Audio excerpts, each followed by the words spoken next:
Hey everybody, little touch base video on where the Chiefs are and what they should be thinking about for this draft. It's a couple days after the Senior Bowl, and I just want to go over some takeaways, what it means positionally. Now, if I can get this to be a live stream, you'll see this the next day. If you see this Sunday night, then I am stuck with family sports and that kind of thing. So make sure you like, sub, and hit the bell notification. If you don't know me, I'm Ryan Tracy. This is my channel, RGR Football. This is where I go everything, not only Kansas City Chiefs, but NFL draft, the process, the evaluations, and that's squarely where we are right now.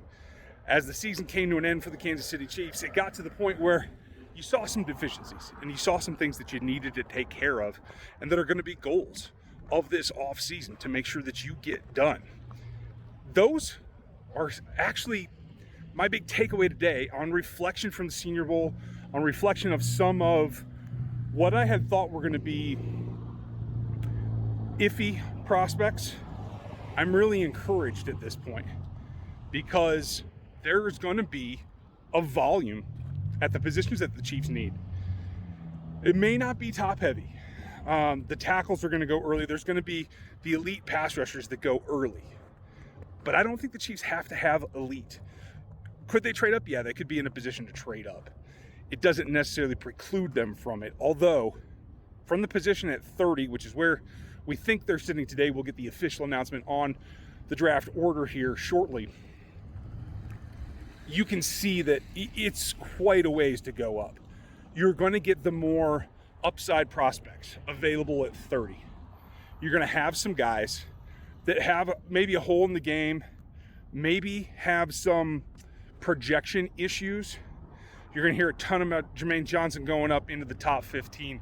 I don't necessarily believe that at this point because there are a couple of questions about longevity, frame, a couple of things that may leave him available at the 30th spot. You're going to have a plethora of wide receiver talent there.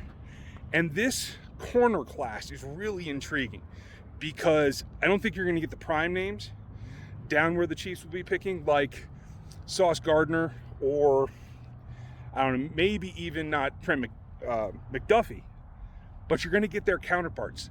They're guys that are their pairs that have been playing opposite them all season long in 2020. So that leaves you, I think, with a number 2 corner or options for one that really open up what they can do. And with Jerry Sneed on this roster, you're never going to have to worry about having a 1. It's going to be about how far down do you go to where you're vulnerable at that particular position. And I think that's going to be the biggest cause for concern. And I'm sorry, trying to keep the shot clean here. Those 2 positions, D-end and CB, are going to be critical. The wide receiver spot, I think, is a priority in the top 100. The Chiefs do have 4 top 100 spots thanks to the hiring of Poles. Ryan Poles is now the general manager of the Chicago Bears. Well-deserved job. Nice guy. But he gave the Chiefs, because of the new rule, another 3rd-round pick. Now, it's going to be right there around 100. Some are projecting 102 to be the actual selection. We'll find that out as things finalize. Now, the other thing with 4 top 100s, that is, they could trade those around. And if they wanted to go up, they could get something done if they identify one of those core positions, D-end, corner, wide receiver, that they just feel they have to go get. That is a possibility. I don't think it's really what I would suggest that they do, but that may be what they choose to do. Now, they've been lucky and they've been successful in the 2nd round. I know there's the Speaks pick from a couple years back everybody likes to remind everyone of, but what they've done recently in the 2nd and 3rd round has been quality. And you've seen those guys make contributions. I think that's what they got to have again. And these particular 2nd round picks this year, I think might be the sweetest spot in the draft. Somewhere between 40 and 50, I think you're going to get multiple quality starters. So does that mean you can turn those 4 top 100s into 2 40 to 50? with a trade back and a trade up, it's possible. There's a lot of things that can be done, but they have to identify priorities, and that'll all come out when they stack their board. Now, we're going to be stacking our boards as we did last year. Dan and I will be grading film. We're going to have some new help around here on grading film. I think you guys will enjoy that. We'll go over the methodology some this off season. And we have to remember that there are some guys that have a trait or two that fit not only the Chiefs, but across the league. So there will be viewers here from other teams as well. And we're not going to concentrate on any one base package or rush package, because Spags has to diversify. I think what you're going to see, the change in the coaching staff on the defensive side, and I'm not convinced that it's done as we stand right now. Matt House had already taken a job. He has left the building, and Matt Daly slides up to linebackers. Now, he's been a very successful D-line coach, but in diversifying, allowing him to coach the linebackers gives him a more well-rounded experience, and it sets him up to be an eventual DC. Now, he was one of the guys that we talked about last year at this time, that if something were to go awry and Steve Spagnuolo were no longer here, he would be the internal candidate. That's still true, but Joe Cullen has joined the staff and is taking over the defensive line, which, nothing against Daly, I think he's done a good job, but I think a guy with a lot longer track record and a lot longer track record at the position is what you get in Joe Cullen, and maybe a fresh voice in the room can get more out of that group. A group that, especially in the playoffs, didn't quite get you enough of what you had to have on the defensive side to help the rest of the team. I think that's a good change. I think the linebacker change is a good change. We don't know exactly if Ken Flager will be back and if his role will be different. We'll find that out. And I still think there could be some other changes around the staff. I would like to see more additions to the staff. When you look at the front office that Brett Veach has put together, they are big.